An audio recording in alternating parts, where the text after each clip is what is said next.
Welcome back to another episode of the Field of 68's 2023 NBA Draft Prospect Profiles. My name is Rob Doster. I have with me today Randolph Childress, and we are going to be breaking down Missouri forward Kobe Brown, a 6'8", 250-pound senior that averaged 15.8 points, 6.4 boards, 2.5 assists while shooting 55% from the floor, and a cool 46% from the three-point line for the Missouri Tigers. One of the biggest surprises in all of college basketball this past season. He turned 23 years old on January 1st.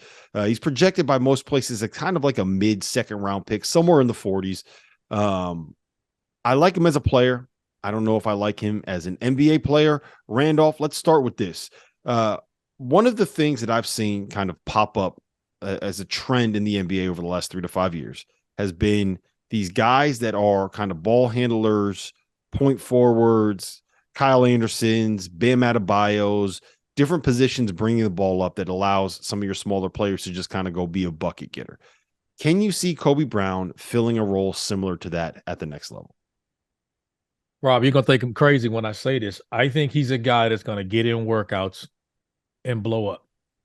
Now, I'm not saying he's going to be a first-round draft pick or anything that way. I just think he's going to get in some workouts, and then you're going to see him at that size and that physicality and that skill set, and someone's going to draft him.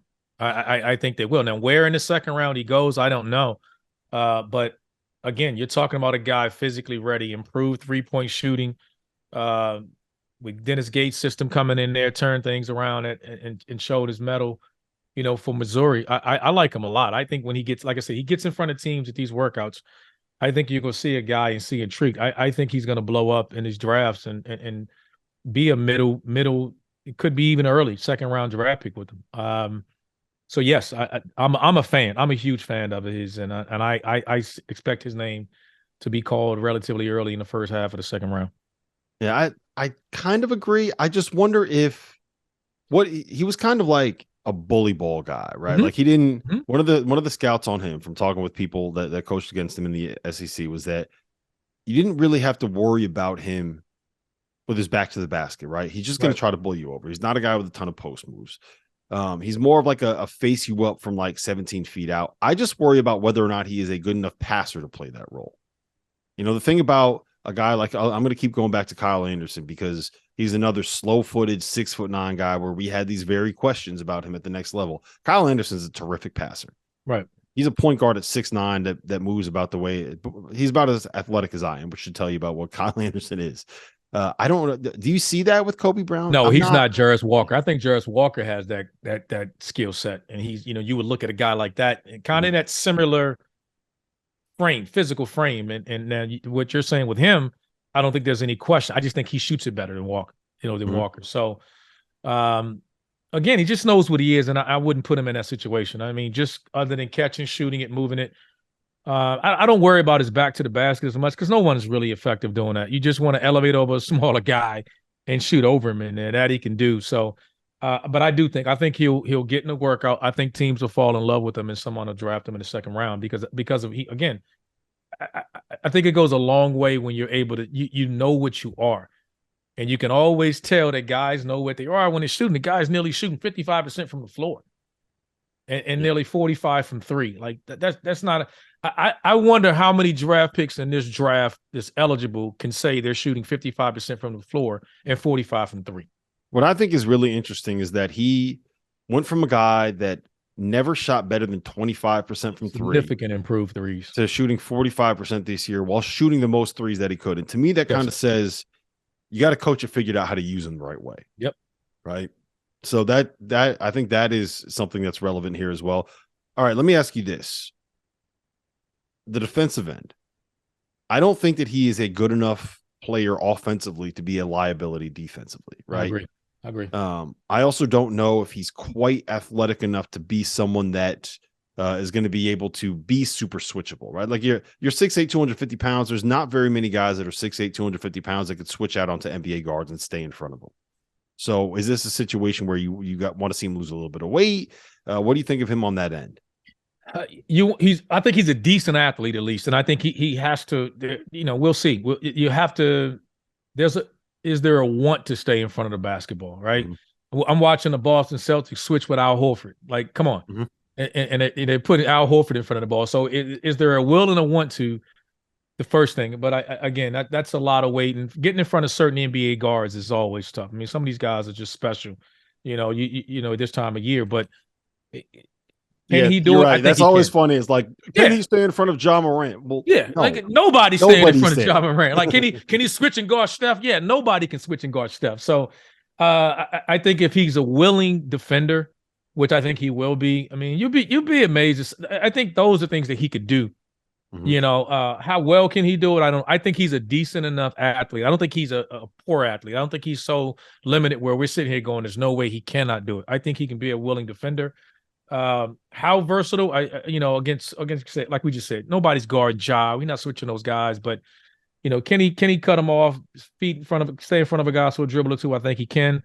He'll have to, because if not, I don't think he's so special on the offensive end that you're going to keep him on the floor. But I think he has an upside of doing that. And again, he's going to fit a role, and I think he can make a shot, and I think he can be a willing defender. Our partner for today's episode is Athletic Greens. I started taking AG1 during the college basketball season, and I loved the impact that it had on my energy levels. I'm a big coffee in the morning guy, but by the time that the afternoon would hit, I needed another boost. AG1 helped me tremendously, especially on those days when I didn't want to get up off the couch and go hit the gym. Their tagline is AG1 is comprehensive health and the power of habit in one. And man, that could not be more true. It's nearly impossible to eat and drink in a healthy manner in the month of February and the month of March when you are in my business. And AG1 was exactly the supplement that I needed to improve my gut health and cover my nutritional basis for the day. I've continued that into April. I've continued that into May, and I'm going to continue that the rest of the summer. All I have to do is mix a scoop of AG1 with some water, or maybe add it into a smoothie, and I'm ready to go. Do it after lunch, and you'll be ready to go for the rest of the day. If a comprehensive solution is what you need from your supplement routine, then Athletic Greens is giving you a free 1-year supply of vitamin D and 5 free travel packs with your first purchase. Go to athleticgreens.com/field68. That's field 68 FIELD, the number 6, the number 8, and you can get yours now. So check it out and help support this show. Thanks.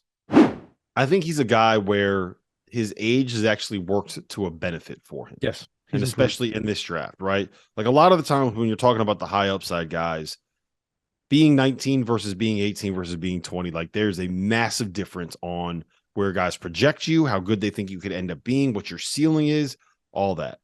With Kobe Brown coming in at 23 years old with the skill set that he has and what he can do, I think that provides one, there's a little bit of maturity there, and two, there's a little bit of he went through some bad years in Missouri, and I think that if you can get him as a job in the NBA as a role, like I think that has some value, right? And maybe he's not going to be $100 million player, but if you spend 6 years in the league as the 12th guy, just playing 10 minutes a night, being the guy that comes off the bench to hoping to catch a break.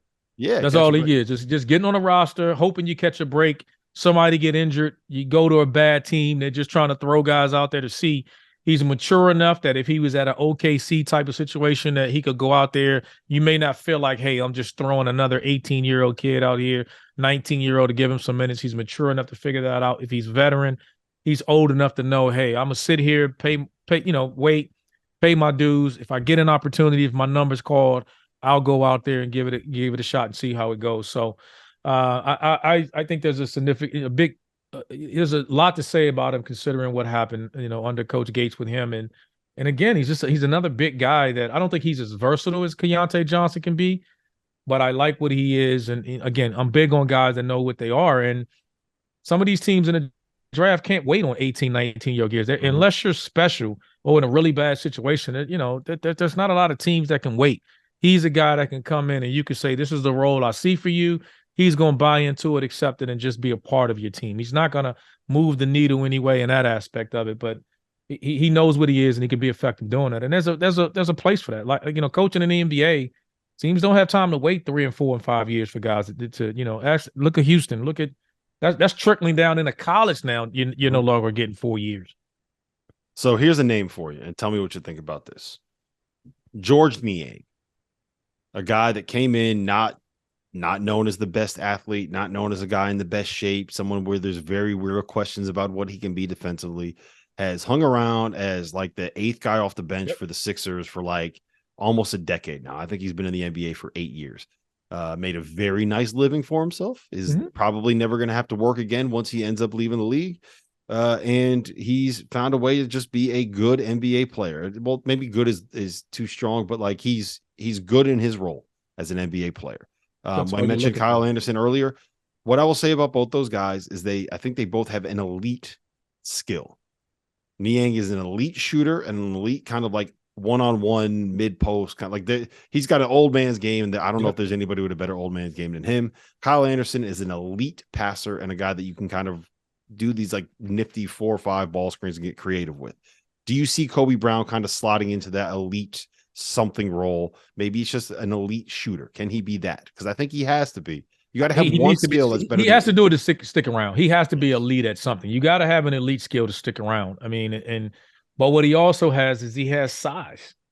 He has a level of size that's pretty productive right now. I mean, to be 6'8" and to be that physically built, you can't teach that and that level of maturity. So again, he shoots it well enough that the question I think would be, how many positions can he defend or dictate how effective he is? I don't know if you want to put him in a position to be a decision maker. I think he can do some of that, judging off the way that they improved and seeing how much he improved his overall game to improve at Missouri. You got to be intrigued to say how much more on that can we capitalize on? How much more of that can we improve on other than just – that's why I say he's so – when he's the guy that could – out of everybody in these teams that we're covering, the guys that we're covering this afternoon, he intrigues me the most because we saw from him this year came out of nowhere, and it was like, holy, this guy's like, where'd this come from? So you would have to look at that, and that's why I say when he gets into these NBA workouts, I think he's the guy for when we're talking about a second round, mid to late second round guy. I think he can make the biggest jump and get into an ideal situation. Yep, I kind of agree with you. I don't know if he'll ever end up being a star, but I think I don't think he'll ever be a star, but I think he could be productive at that. Yeah, we're saying the same thing with that. There's a place for him to have a role in the league, and he'll be getting an NBA paycheck, I think, for a little while. Which RC, you got a couple of those. Those are always, I love them. Those are always nice when you get some of those NBA. Yeah, paychecks. I love getting my checks coming through the mail, my retirement checks and stuff coming through. They're good to have. Tough life you live over there, RC. Listen, this has been the breakdown prospect profile for Kobe Brown, Missouri Tiger star. Make sure you check the description. We have links to all of the other prospect profiles we are doing. There will be more than 60 of them over the course of May and June that will be coming out from the Field of 68. And also make sure you check out, we have a live mock draft coming a week before the 2023 NBA draft. For Randolph Childress, my name is Rob Doster. This has been a Field of 68 production. Thank you for watching the Field of 68. If you've enjoyed what you've seen here, hit that like button, share this link with your friends, or check out the description for some other places that you can consume Field of 68 content.